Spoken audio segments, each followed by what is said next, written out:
세번역 사도신경으로 신앙 고백하겠습니다. 저는 전능하신 아버지 하나님 천지의 창조주를 믿습니다. 저는 그분의 유일하신 아들 우리 주 예수 그리스도를 믿습니다. 그분은 성령으로 잉태되어 동정녀 마리아에게서 나시고 본디오 빌라도에게 고난을 받아 십자가에 못 박혀 죽으시고 장사된 지 사흘 만에 죽은 자 가운데서 다시 살아나셨으며 하늘에 오르시어 전능하신 아버지 하나님 우편에 앉아 계시다가 거기로부터 살아있는 자와 죽은 자를 심판하러 오십니다. 저는 성령을 믿으며 거룩한 공교회와 성도의 교제와 죄를 용서받는 것과 몸의 부활과 영생을 믿습니다. 아멘. 거룩하신 아버지 하나님 감사합니다. 간밤에도 편히 쉬게 해주시고 새벽에 기도하는 자리에 불러주시니 감사합니다. 이 시간 저희들 마음 중심으로 주님을 경외하게 하여 주시옵소서. 예수님 이름으로 기도드리옵나이다. 아멘. 찬송가 370장입니다. 찬송가 370장입니다.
전날의 한숨 변하여 내 노래 되었네.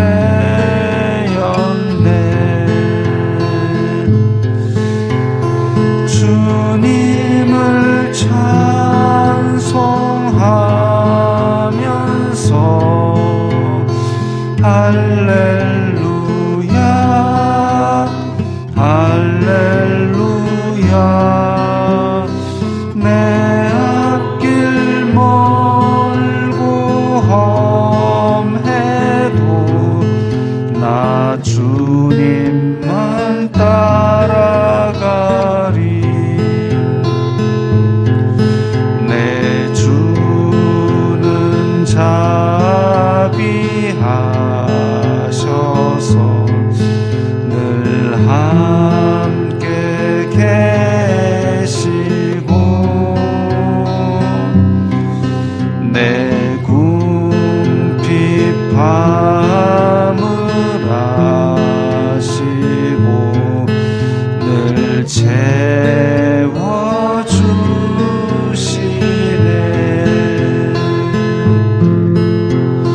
주님을 찬송하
오늘 말씀은 이사야 59장 9절부터 15절까지의 말씀입니다.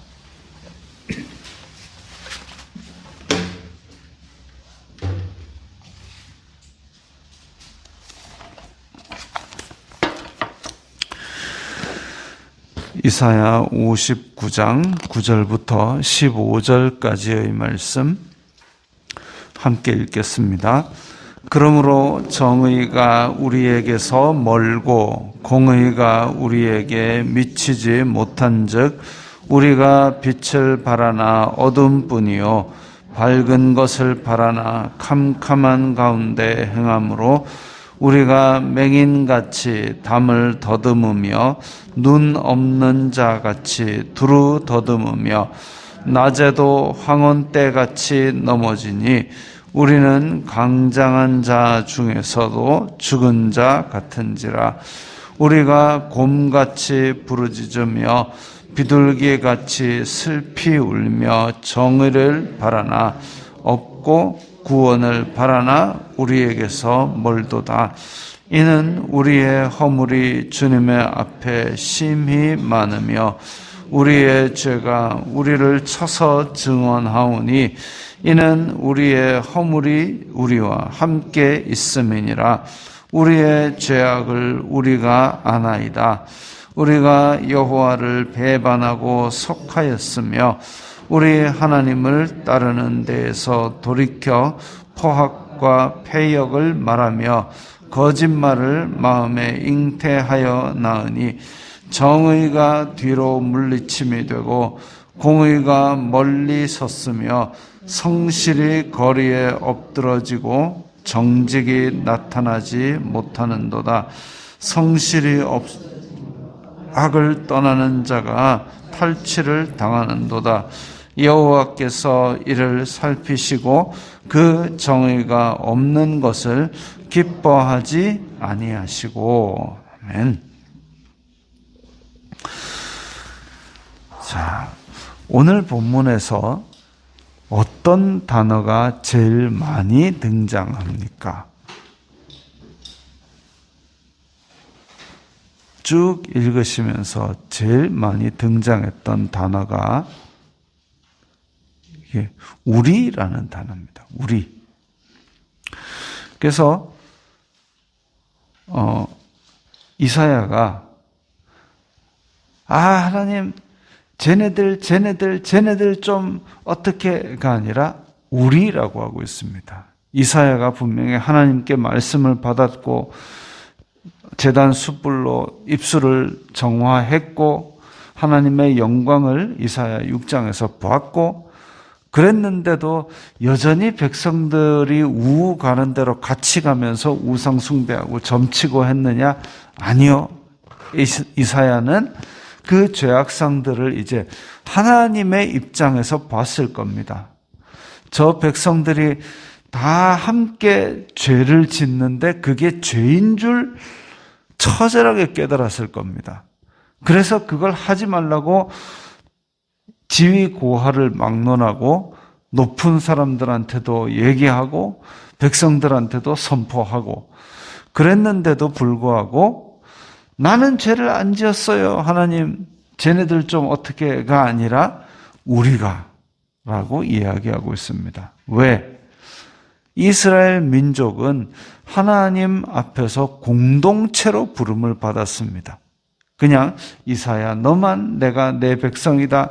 다윗 너만 내 백성이다가 아니라 이스라엘 자손이라는 공동체로 부르셨는데 그 공동체가 범죄하고 있기 때문에 설령 이사야가 죄를 안 짓고 깨끗하다 할지라도 전체적인 이 한 공동체로서 그 죄를 짊어지고 하나님 앞에 회개하는 겁니다.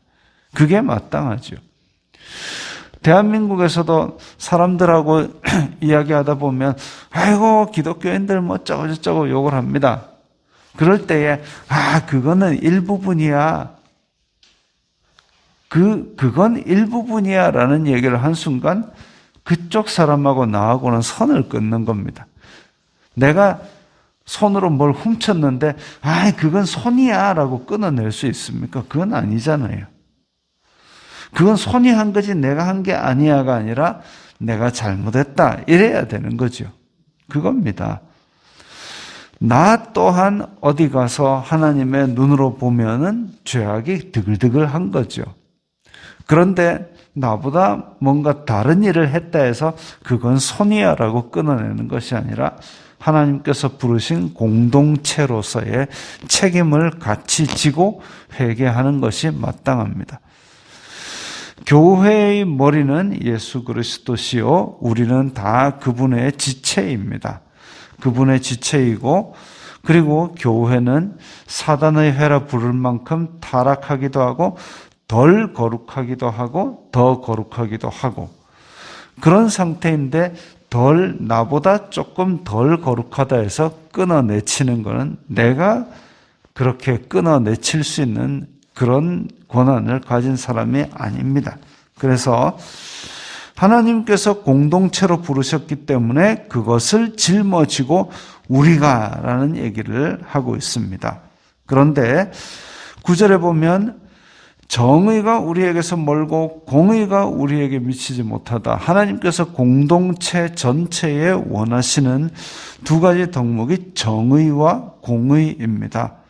그래서 이 정의와 공의가 있음으로써 하나님의 의를 행하고 다른 사람을 존중하고 그리고 그들이 부족한 것을 챙기면서 하나님의 법을 따르는 것이 필요하죠.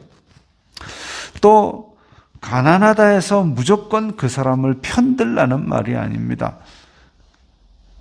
하나님께서 그 의로운 기준을 설정하여 주셨는데 그것에 따라 우리가 행하는 것이고 가난하고 어려운 사람들은 돕는 것이고 그런 것이죠. 자, 그렇게 정의와 공의를 하나님께서 공동체에 강조하시는데 우리나라에서 지금 좀 서글픈 일이 하나 생겼습니다. 20대 젊은이가 빵 공장에 반죽하는 기계에 빨려 들어가서 죽었다고 합니다. 안타까운 일이죠. 뉴스에 계속 그 얘기가 나옵니다. 그런데 그렇게 사람이 죽었는데 그 기계를 덮어놓고 그 옆에서는 계속 똑같은 일을 했다고 합니다.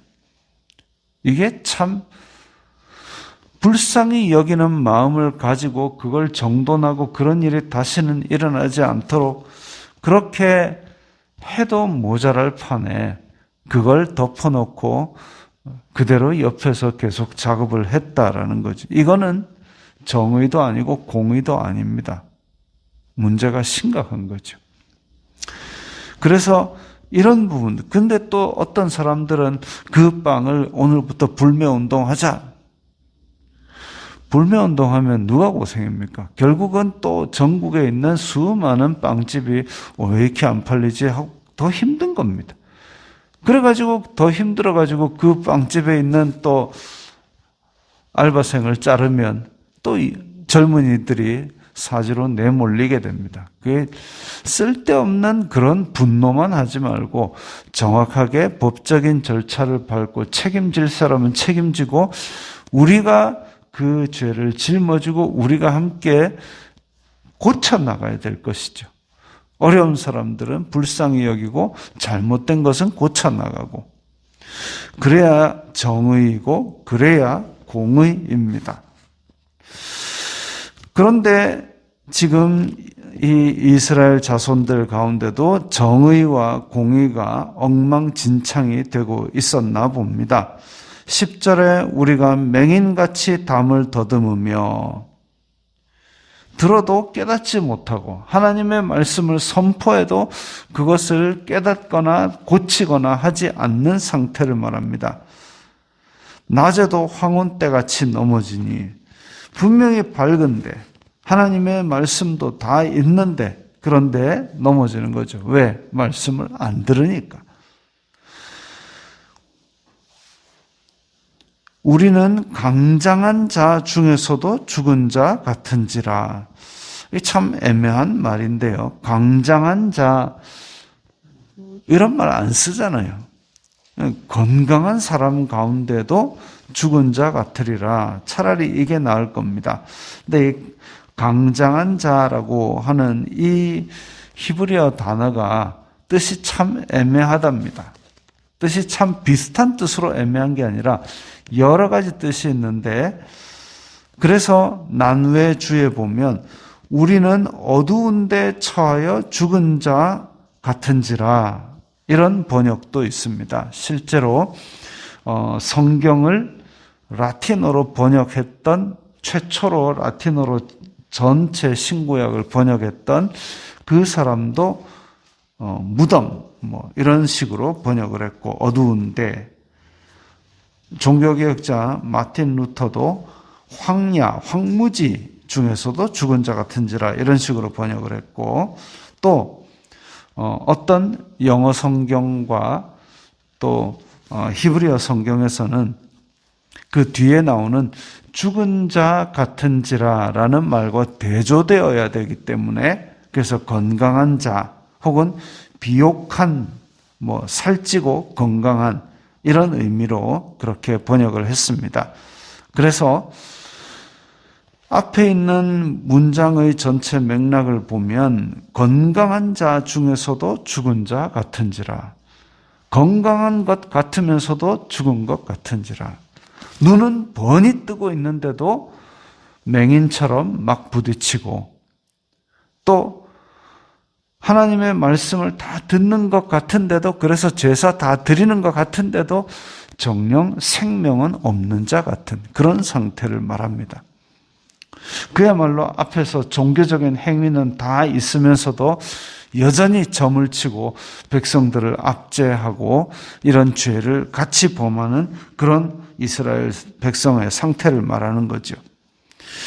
우리가 공같이 부르짖으며 비둘기같이 슬피 울며 정의를 바라나, 하나님을 믿는 백성이 아예 없는 것은 아니고, 일단 이사야도 있고, 그리고 하나님께서 분명히 남은 자를 남겨두셨을 텐데, 근데 그 사람들만 답답하고 안타까운 거죠. 왜? 민족 전체가 지금 다 죄악으로 휩쓸려가서 이게 죄라는 인식조차도 안 하고 여상하게 죄를 짓는 것이 다 보편화되었기 때문에, 그래서 안타까워서 부르짖는 겁니다. 홍수가 났을 때 제일 없는 게 마실 물이라지 않습니까? 온 천지사방이 물인데 정작 마실 물이 없는 것처럼, 그렇게 이스라엘 자손들이 하나님의 정의를 바라고 구원을 바라지만 이미 이제 하나님께서는 그 죄악으로 인하여 귀를 닫은 상태가 된 거죠. 12절에 우리의 죄가 우리를 쳐서 증언하오니, 죄는 지금 이 사람들이 행했던 그 죄악은 이 사람들이 죄인이다라고 큰 소리로 증언하고 있습니다. 그 행위가 이미 이 사람들을 죄인으로 정죄하고 있다는 거죠. 그럼에도 불구하고 이 사람들은 죄인인 줄을 인정하지 않고 있습니다. 이런 죄를 지었잖아. 그게 왜? 그게 뭔데? 뭐 잘못인데? 아예 인정을 안 하는 거죠. 하나님 앞에서 죄를 인정하는 자체만 해도 굉장히 큰 은혜를 입습니다. 그래서 신약 성경에서는 만일 너희가 너희 죄를 자백하면 저는 미쁘시고 의로우사 모든 불의에서 우리를 깨끗하게 하실 것이요, 이랬습니다. 그런데 자백하면인데 자백도 안 하고 죄인 줄도 인정하지 않고, 죄가 죄인 줄도 모르고 뭐가 잘못인지도 모르고 내가 왜? 라고 얘기하는 그런 상황인 겁니다. 그래서 우리의 죄악을 우리가 알고 있는데도 하나님 우리가 잘못했습니다라고 자백을 안 하는 그런 상태. 그래서 13절에 여호와를 배반하고 속이고, 죄를 지었음에도 불구하고 배반하고 속이는 데서 떠나지 아니하고 포학과 패역을 말하며 거짓말을 마음에 잉태하여, 맨 처음에 했던 정의와 공의 대신에 들어앉은 것이 포악과 패역과 거짓말입니다. 안타까운 일이죠. 그럼 자, 정의와 공의는 안 하더라도 우리가 패역과 거짓말은 안 할 수 있지 않나? 그런 게 안 됩니다. 그런 게 안 되는 거죠.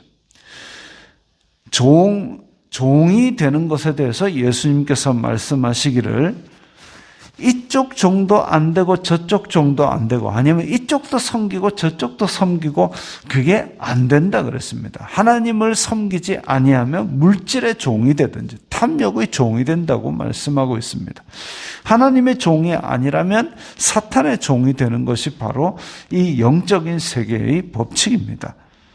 그래서 정의가 멀고 공의가 머니까 포악과 패역과 거짓말이 마음속에 들어와서 주인이 되어버린 겁니다. 그러다 보니까 생명이 없고 죽은 자처럼 기쁨도 없고 자족도 없고 들어도 깨닫지 못하고 눈 번이 뜨고도 하나님의 말씀을 거역하는 거죠. 그래서 여호와께서 이를 살피시고 정의가 없는 것을 기뻐하지 않으신다 그랬습니다. 이 죄악들로 말미암아 하나님과 사람 사이의 거리가 멀어진 것이죠. 그래서 선지자들은 북이스라엘에서부터 남유다까지 계속 하나님의 말씀을 외치면서 애타게 사랑하시면서 잘못된 길로 가는 하나님의 백성에 대해서 안타까워하시는 하나님의 심정을 그렇게 백성들에게 다 이야기를 하면서 그야말로 울부짖듯이 그렇게 백성들을 되찾기 위해서 애를 쓰셨습니다. 암탉이 병아리를 모음같이 그렇게 애타게 부르고 찾고 품으려고 애쓰셨던 하나님의 그 사랑을 우리가 오늘날에도 생각하면서 하나님을 떠나지 말고 그 안에 머물기 위해서 우리의 죄악을 항상 말씀의 거울로 비추어 보고 잘못이 잘못인 줄 깨달을 때에 하나님 저희들이 잘못했습니다. 이렇게 우리 공동체의 죄를 짊어지고 회개하는 그런 마음을 가지고 하나님의 울타리 안에 머물기 위한 그런 기도를 하는 우리들이 되어야 되겠습니다. 기도하겠습니다. 거룩하신 아버지 하나님 감사합니다. 우리 민족 공동체가 주님 앞에 많은 범죄를 저지르는 가운데 있사오니 또 한국 교회가 주님 앞에 많은 부족한 결정들을 하는 가운데 있사오니 주여 불쌍히 여기사 용서하여 주시고 주님의 길로 바로 잡아 주시옵소서. 예수님 이름으로 기도드리옵나이다. 아멘.